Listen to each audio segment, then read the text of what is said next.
Estamos com o maestro Zeca Monteiro, que começou o coral em 94, aqui na Casa de Portugal. Na época, nós já éramos diretor cultural da Casa de Portugal, o presidente era o Fernando Costa. Eu gostaria de saber do Zeca Monteiro como é que ele começou na música. Boa pergunta, doutor Jorge, bacana. Eu comecei muito cedo, com 13, 14 anos, tocando violão, de forma intuitiva, mas compondo logo. E essas composições, logo eu comecei a me inscrever em festivais e ganhar os festivais, primeiro, segundo lugar, e isso me animou. Aí comecei a fazer meus shows autorais com as minhas próprias canções e segui um viés meio assim, dentro da música mesmo. Isso me levou para dentro do teatro, comecei a fazer teatro, e dentro do teatro eu continuei a compor para o teatro. Só que teve uma interrupção, né? Aos 18 anos a gente tem que trabalhar. Tinha pedido meu pai já com 13 anos de idade, minha mãe, tem que trabalhar. Eu fui trabalhar num banco, tive a felicidade de, aos 20 anos, me tornar um contador da área internacional do banco e assumir uma agência da Belo Horizonte com 20 anos de idade. E aí isso deu uma interrupção na minha carreira musical, ficou meio de lado. Bom, essa carreira durou 10 anos, assim, trabalhei no Rio, cheguei na Alemanha, e por volta dos 26, 27, 8 anos eu abandonei essa carreira completamente e resolvi voltar para a música. Aí comecei do zero. Aí fui estudar e aprofundei, fui logo estudar regência, eu queria ser regente, e fui estudar regência, e depois fui fazer a faculdade de música e logo em seguida eu vim para Teresópolis em 91 e em 94, como o senhor disse, eu fundei aqui o Coral da Casa de Portugal. Isso é mais ou menos essa trajetória. E qual é o seu instrumento Qual instrumento que você elege assim? Olha, o meu primeiro instrumento foi o violão, né? Foi um instrumento que eu comecei a compor, que eu sempre toquei, que eu fiz meus shows. Agora, a regência, quando eu comecei a estudar regência, eu fui estudar piano. Fui estudar piano por uma necessidade profissional. Eu sou um pianista profissional, um concertista, mas para a regência é fundamental você tocar piano. Então fui estudar piano. Mas eu estudei flauta transversa, estudei clarinete, estudei sax alto. Esses instrumentos eu também não sou instrumentista, mas eu estudei como para conhecer mesmo o instrumento, até para poder dialogar com os músicos das orquestras e tal. É importante que você tenha um mínimo de conhecimento prático com cada instrumento, né? Mas os instrumentos que eu trabalho hoje mesmo é o piano e o violão. São os instrumentos que eu trabalho. Ô maestro, eu me lembro que em 94 eu pedi ao senhor para estudar as obras do Padre Zé Maurício, as missas do Padre Zé Maurício. Eu, quando tomei posse na academia em 2000, o senhor se apresentou com um coral lá, apresentando as peças do Padre Zé Maurício. Qual é a impressão que o senhor tem do Padre Zé Maurício como músico? O Padre Zé Maurício é de uma importância extraordinária para a música brasileira, né? É pouco conhecido. Quando o Dom João chega aqui ao Brasil, ele fica tão impressionado com o talento do Padre Zé Maurício que ele nomeia músico da corte. É diretor da Capela Real. Da Capela Real, ali na Praça 15, em frente ao Paço Imperial. E ele se torna músico da corte, tem obras extraordinárias. O meu professor de regência é um especialista em José Maurício. Eu dei aula na Associação de Canto Coral do Rio de Janeiro, que é uma instituição tradicional, quase centenária, fundada pela Cleófilo Persson de Matos, que é pesquisadora específica, musicista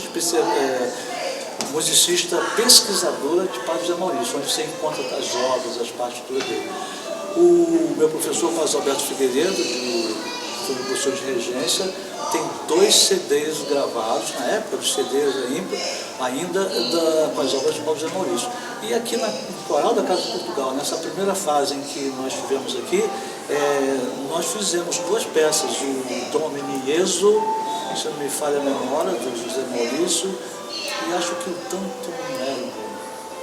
2 peças em latim, tradicional, religiosa, ao estilo José Maurício, né?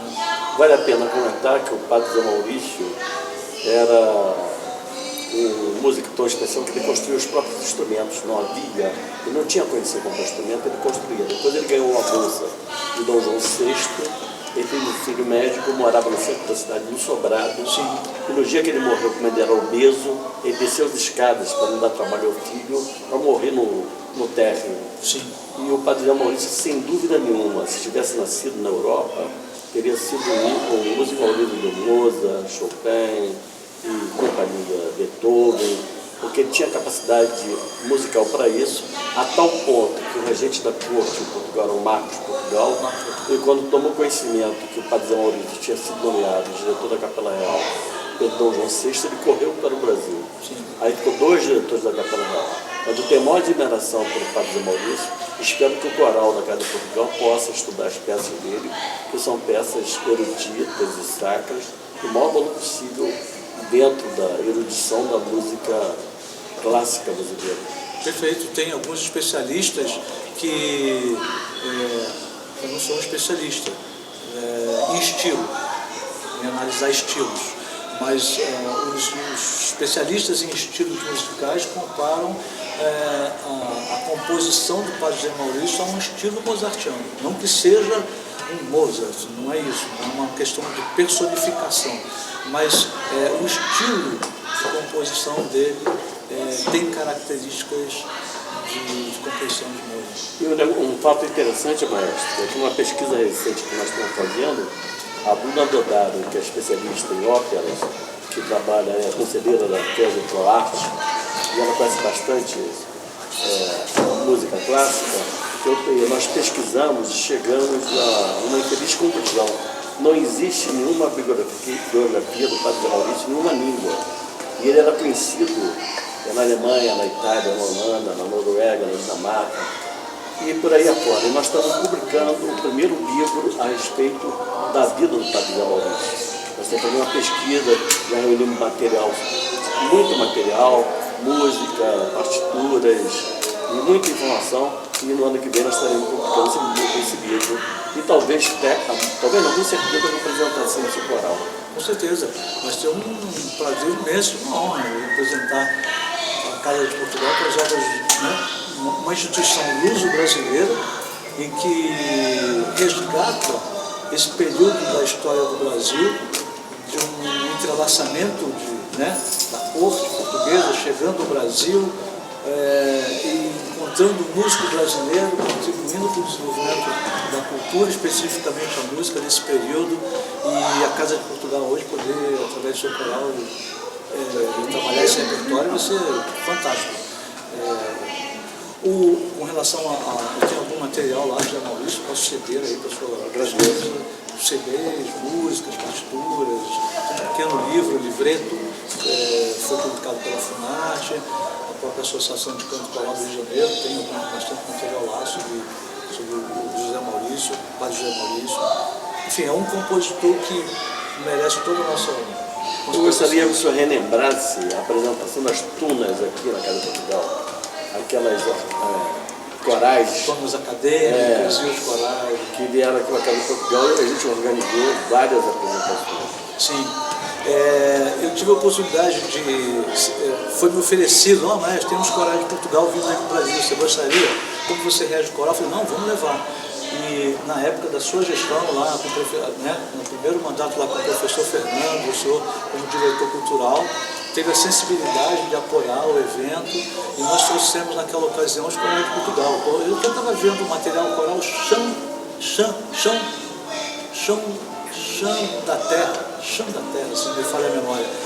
E nós tivemos então a oportunidade de trazer aqui a Teresópolis e a Casa de Portugal corais muito interessantes de Portugal, e o coral da Casa de Portugal dividia o palco com esses corais. Nós fazíamos um recital de 1 hora, 1h30, onde os dois corais dividiam o tempo do recital. E só para terminar, a Portugal não está só inserido na questão da música clássica e erudita. Quando você pega o imigrante português, e essa casa é fundada por imigrantes portugueses, é na música que eles vão apagar suas mágoas de estar longe de Portugal. É no fado, quando toca o bandolim, Se você pegar um personagem famoso da literatura nacional, no Cortiço, do Aloysio Azevedo, você vê que quando ele está triste, ele vai para a beira da porta da sua casa e começa no bandolim a puxar o fado, né? Que o fado representa realmente a música popular portuguesa. Então isso aí é muito bonito, porque desperta, aproxima, é um oceano enorme, né? Que nos divide e nos aproxima com os momentos do coração assim entusiasta. E a música sempre esteve presente na cultura portuguesa. Sempre. Eu sou neto de portugueses, de Algarve, e sempre, toda refeição, toda festividade, toda comemoração, a música está presente. Maravilha, e vamos trazer essa cultura, resgatar essa cultura, pelo menos no que tange, no que diz respeito à música coral, com todo prazer, como disse, com empenho e dedicação. Muito obrigado. Muito obrigado. O menino da nossa terra, ai menino da nossa terra. Vamos lá? Contraltos? 1, 2 e foi. O menino da nossa terra, ai menino da nossa terra, é tudo com carinho. Só atenção aqui, ó. O milho da nossa terra. Mesma nota. Um monte de nota repetida, ó.